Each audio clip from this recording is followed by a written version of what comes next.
Waalaikumsalam warahmatullahi wabarakatuh. Innal hamdalillah nahmaduhu wa nasta'inuhu wa nastaghfiruh. Wa na'udzu billahi min sururi anfusina wa min sayyiati a'malina. May yahdihillahu fala mudilla lahu wa may yudlilhu fala hadiya lahu. Asyhadu an la ilaha illallah wahdahu la syarika lah wa asyhadu anna Muhammadan abduhu wa rasuluhu la nabiyya wa la rasulahu ba'da. Yaqulu Allah tabaraka wa ta'ala fil Qur'anil Karim. Ya ayyuhalladzina amanu taqullaha wa qulu qawlan sadida yuslih lakum a'malakum wa yaghfir lakum dhunubakum wa man yuti'illaha wa rasulahu faqad faza fawzan 'azima. ويقول رسول الله صلى الله عليه وسلم في الحديث الشريف اتق الله حيثما كنت وأتبع السيئة الحسنة تمحوها وخالق الناس بخلق حسن. Para hadirin jamaah Jumat Barakah yang dirahmati oleh Allah Subhanahu wa taala. Kita berada di 5 hari terakhir di bulan Zulqa'dah, ataupun bisa dibilang Zulqi'dah. Ada 2 cara baca, Zulqa'dah ataupun Zulqi'dah. Yang mana bulan Zulqa'dah ini masuk ke dalam bulan-bulan haji. Ada yang tahu bulan-bulan haji bulan apa saja? Syawal, Dzulhijjah, Syawal. Mulai Syawal, Dzulqa'dah, Dzulhijjah, Muharram. Bulan haji, bukan bulan haram. Kalau bulan Dzulqa'dah, haram, Dzulhijjah. Dzulqa'dah, Dzulhijjah. Syawal, Dzulqa'dah, Dzulhijjah, 3 bulan. Bulan haji ada 3. Syawal, Dzulqa'dah, dan 10 hari bulan Dzulhijjah. Jadi enggak full Dzulhijjah enggak, tapi 10 harinya saja. Syawal full, Dzulqa'dah full, dan 10 hari di bulan Dzulhijjah. Karena ba'dal asra tuh bukan lagi musim haji, sudah tasyrik. Ya, sudah enggak lagi musim haji. Jadi sampai 10 bulan Dzulhijjah. Nah, kita berada di salah satu bulan-bulan haji, yaitu Zulqa'dah. Yang mana dalam sejarahnya di 5 terakhir bulan Zulqa'dah ini Rasulullah dan para sahabatnya berangkat dari Madinah ke Mekah. Rasul itu sallallahu alaihi wasallam, ada yang tahu berapa kali naik hajinya? 1 kali. Satu kali. 1 kali. Umrohnya berapa kali? 3 kali. Umrohnya berapa kali? 4 kali. 4 kali. Hanya 4 kali. Sang baginda sallallahu alaihi wasallam umrohnya hanya 4 kali. Di tahun 7 Hijriah, di tahun ke-6 Hijriah ketika peristiwa Hudaybiyah, kemudian Umratul Qadha, kemudian ketika Fathu Makkah, dan ketika Haji Wada. 4 kali. Dan hajinya 1 kali, Haji Wada saja. Di penghujung akhir bulan Zulqa'dah Rasulullah berangkat bersama para sahabatnya. Bahkan sampai diriwayatkan sampai 140.000 jumlah kaum muslimin yang ikut berhaji bersama Rasulullah. Jumlah terbanyak ketika itu. Dari segala penjuru Jazirah Arab menuju Mekah melaksanakan ibadah rukun Islam kelima, ibadah haji. Rasulullah berangkat bersama para sahabatnya. Ada yang meriwayatkan 10, ada yang meriwayatkan 100.000 pasukan, ada juga yang mengatakan 140.000 pasukan. Banyak pasukan. Ketika Rasulullah SAW berangkat dari Madinah menuju Mekah, Rasulullah SAW sampai di tanggal 8 Zulhijjah yang dinamakan dengan hari Tarwiyah. Beliau langsung menuju ke Mina, terus mabit di dalamnya di malam hari itu pula. Paginya langsung menuju ke Arafah. Sampai di Arafah nanti beliau melanjutkan ke Musdalifah, ke Mina lagi. Nah, di sini kita akan membahas di tanggal 9 Hijriah atau Yaumul Arafah. Rasulullah SAW berdiri di Masjid Namirah melaksanakan khutbah terakhir beliau, khutbatul wada, khutbah perpisahan yang disaksikan ratusan puluh ribu kaum muslimin. Di sini kita akan membahas apa isi khutbah terakhir sang Rasulullah, khutbatul wada yang disebut sebagai khutbah perpisahan. Dalam khutbahnya Rasulullah mewasiatkan para kaum muslimin. Ada 12 poin, tapi kita hanya membahasnya 10 poin saja. Apa yang beliau sampaikan di hari Arafah, yang mana di hari itu turunlah ayat yang mulia, al-yauma akmaltu lakum dinakum wa atmamtu alaikum ni'mati wa raditu lakumul islam madina. Ayat ini turun ketika Rasul sedang wukuf di Arafah ba'dal asr.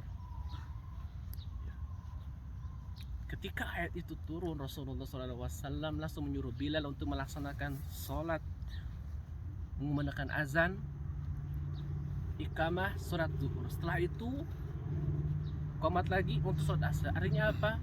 Sholatnya dijamak, ditakhir.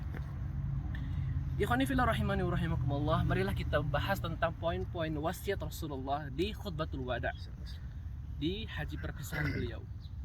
Beliau mengatakan, ayyuhan nas, katanya, wahai manusia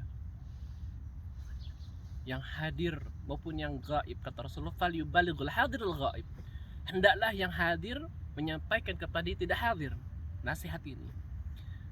Isma'u minni, kata Rasulullah, dengarkan aku, ubayyin lakum, fa inni la adri la'alli la alqakum ba'da ami hadha fi mawqifi hadha. Rasul mengatakan, wahai manusia, dengarkanlah aku. Aku akan memberikan nasihat dan mungkin barangkali engkau tidak akan menemui aku lagi di tahun depan. Ya, seperti petanda. Rasul memberi petanda bahwasannya mungkin saja tahun depan aku tidak lagi di sini. Rasulullah SAW mengatakan, la'alli la alqakum ba'da ami hadha wa fi mawqifi hadha.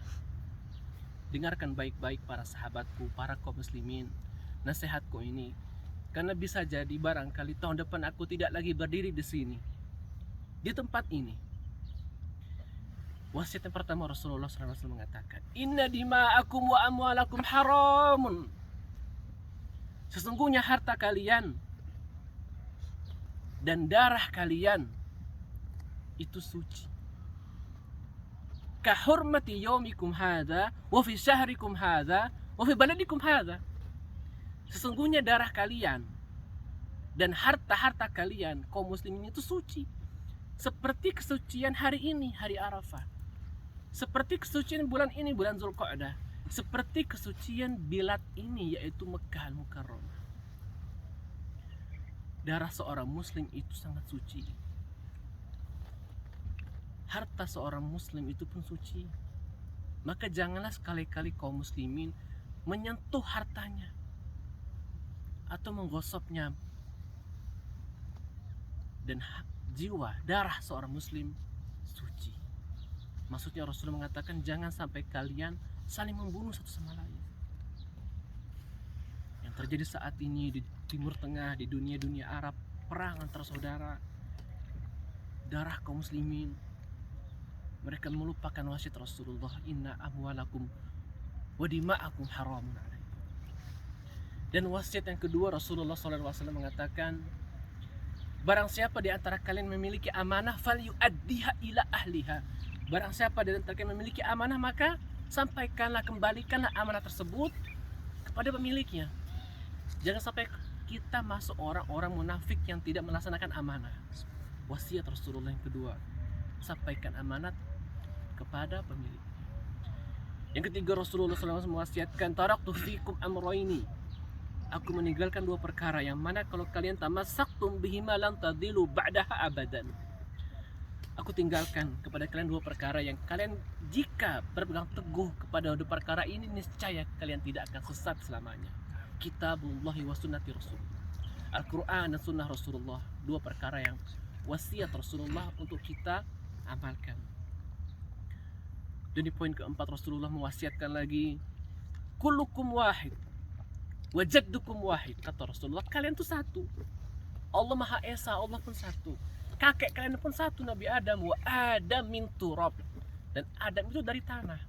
La fadla bainal arabi wa la ajami illa bitaqwa. Tidak ada perbedaan, tidak ada keistimewaan antara orang Arab dan orang Ajam kecuali ketakwaan.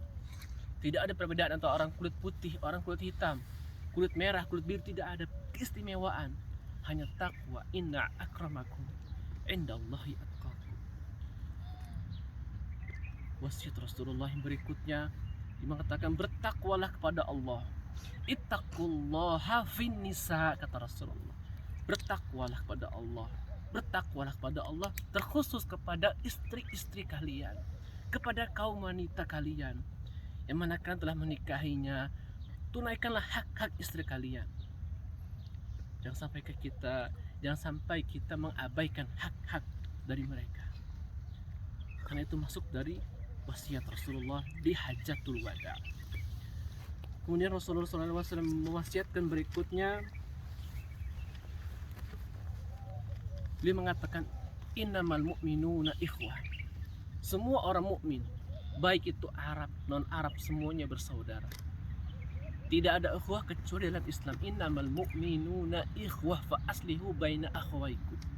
Semua orang mukmin adalah bersaudara. Itu wasiat Rasulullah. Baik dia dari negara manapun, ya, berkumpul di Mekah untuk melaksanakan haji, semuanya bersaudara. Wasiat Rasulullah SAW berikutnya beliau mengatakan, la nabiyya ba'di. Tidak ada lagi kenabian setelah aku. Tidak ada lagi nabi setelah aku.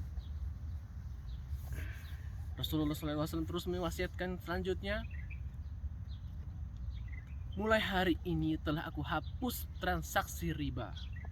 Tidak ada lagi transaksi riba setelah ini. Jadi kalau masalah hari ini masih ada yang melaksanakan transaksi ribawi, berarti dia belum melaksanakan wasiat sang baginda sallallahu alaihi wasallam.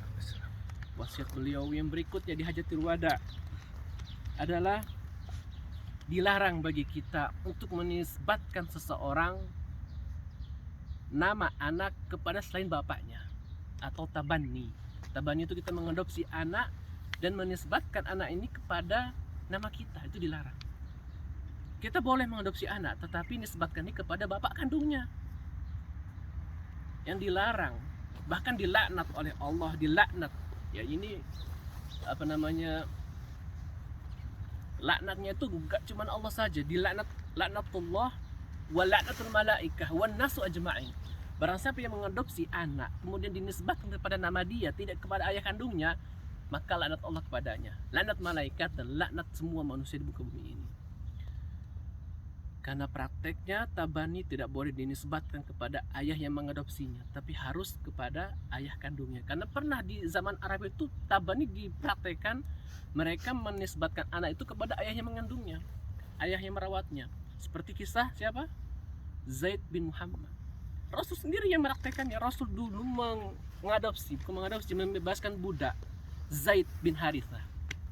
Zaid ini sudah dianggap Rasul sebagai anak, bukan budak seperti anak. Diajak bermain, diajak pergi, sampai-sampai orang-orang Mekah menganggapnya ini Zaid bin Muhammad, Zaid bin Muhammad. Dan Nabi pun menganggap ini sesuatu yang istimewa.